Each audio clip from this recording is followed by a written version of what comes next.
आज तक आपने सुना होगा कि इब्लीस हमेशा इंसान को इबादत से गुमराह करने की कोशिश करता है, मगर आज की यह कहानी इतनी अजीब है कि इसे सुनकर आप हैरत में पड़ जाएंगे। एक शख्स अंधेरी रात में नमाज अदा करने के लिए अपने घर से निकला। रास्ता बहुत अंधेरा था और चलते हुए उसे ठोकर लग गई। वह मुंह के बल गिर पड़ा और कीचड़ से लथपथ हो गया। गंदे कपड़े देखकर वह वापस घर लौटा, लिबास बदला और फिर से मस्जिद की ओर रवाना हुआ। अभी कुछ ही कदम चला था कि उसे दोबारा ठोकर लगी और वह फिर गिर पड़ा, मगर उसकी हिम्मत कम न हुई। वह फिर घर लौटा, कपड़े बदले और एक बार फिर मस्जिद की ओर बढ़ा।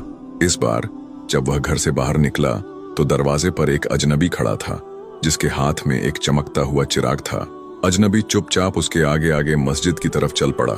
चिराग की रोशनी में इस बार रास्ता साफ नजर आ रहा था और वह बिना किसी मुश्किल के मस्जिद पहुंच गया।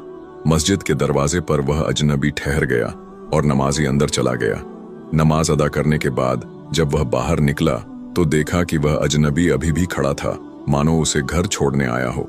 नमाजी को अजनबी पर शक हुआ और उसने उससे पूछा, आप कौन हैं? अजनबी ने जवाब दिया, मैं इब्लीस हूँ। यह सुनकर नमाजी हैरान रह गया और बोला, शैतान मुझे मस्जिद तक कैसे छोड़ने आया? तेरा काम तो लोगों को गुमराह करना है। इब्लीस हंसते हुए बोला, जब पहली बार तू गिरा तो अल्लाह ने तेरे सारे गुनाह माफ कर दिए। जब दूसरी बार गिरा तो अल्लाह ने तेरे पूरे खानदान को बख्श दिया। मुझे डर था कि अगर तू तीसरी बार गिरा तो अल्लाह पूरे गांव को बख्श देगा, इसलिए मैं चिराग लेकर आया ताकि तू बिना गिरे मस्जिद पहुंच जाए। यह सुनकर नमाजी की आंखों में आंसू आ गए। उसने सजदे में गिरकर अल्लाह का शुक्र अदा किया कि उसकी मेहनत और नियत को अल्लाह ने कबूल कर लिया।